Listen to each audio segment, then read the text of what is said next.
Bonjour, je suis aujourd'hui avec Rémi et Sarah, infirmiers au Xapa Bobio. Bienvenue dans cette nouvelle chronique Addicto.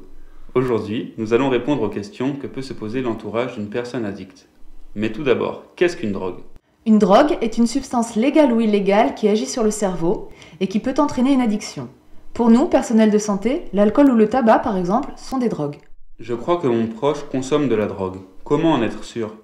Si vous voyez qu'un de vos proches change de comportement ou a des problèmes dans sa vie quotidienne, c'est possible qu'il consomme certaines drogues. Quand et comment puis-je lui en parler ? Votre proche peut ne pas se rendre compte qu'il a un problème. Lui en parler peut l'aider et il est important de l'encourager à chercher de l'aide.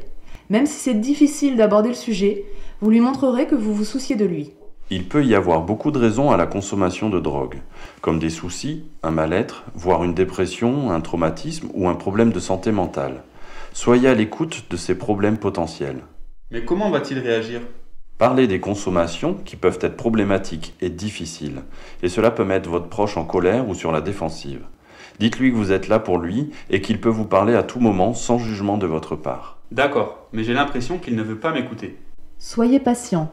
Rappelez-lui que demander de l'aide en vaut la peine. Soutenez-le. Dites-lui que vous êtes là s'il en a besoin. Même si à la fin, c'est à lui que revient la décision de se soigner. S'il refuse mon aide, est-ce que je peux l'obliger à se soigner ou à arrêter ? Vous pouvez avoir envie d'obliger votre proche à se soigner. La contrainte, la surveillance ou le chantage ne sont pas efficaces. Si votre proche refuse de vous écouter, c'est qu'il n'est pas encore prêt à changer. Vouloir le contrôler, c'est oublier qu'il est dépendant à sa drogue. Son addiction l'amènera à contourner certaines interdictions ou limites que vous lui fixerez. Malgré tout, plus vous en parlez ensemble, plus vous l'aidez à se questionner. Mais des fois, j'ai l'impression qu'il n'a aucune volonté. Vous pouvez vous sentir en colère ou découragé que votre proche ne change pas.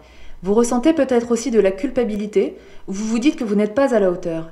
Même s'il est prêt à changer, l'addiction n'est pas qu'une question de volonté. Des difficultés à gérer ses envies ou à mettre en place des stratégies face aux situations à risque peuvent ralentir ses efforts. Si je comprends bien, aller mieux ça prend du temps. Qu'est-ce qu'il risque s'il continue à consommer ?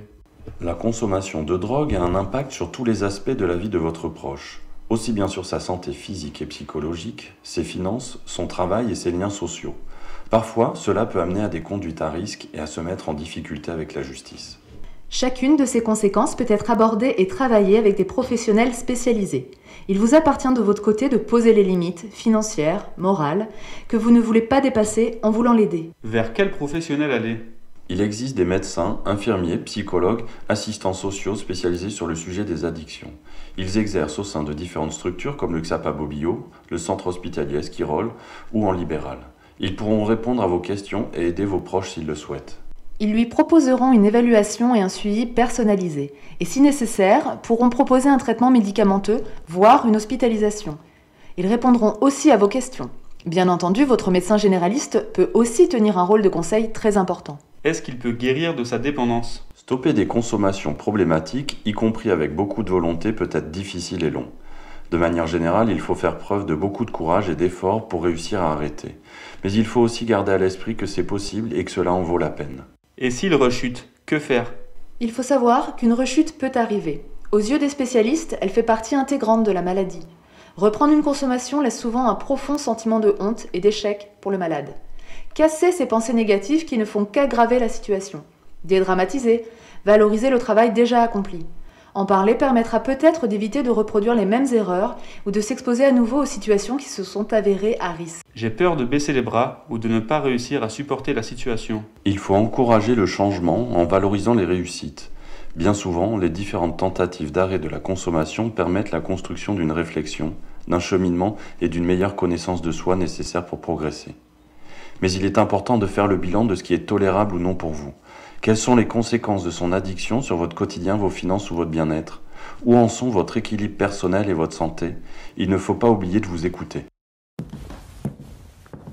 Votre proche a besoin de soutien pour réussir, mais l'entourage, malgré sa volonté, n'est pas toujours le mieux placé pour l'accompagner.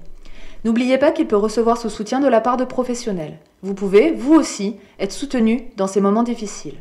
Des groupes de parole pour les familles existent et permettent d'échanger avec d'autres personnes qui vivent la même situation que vous.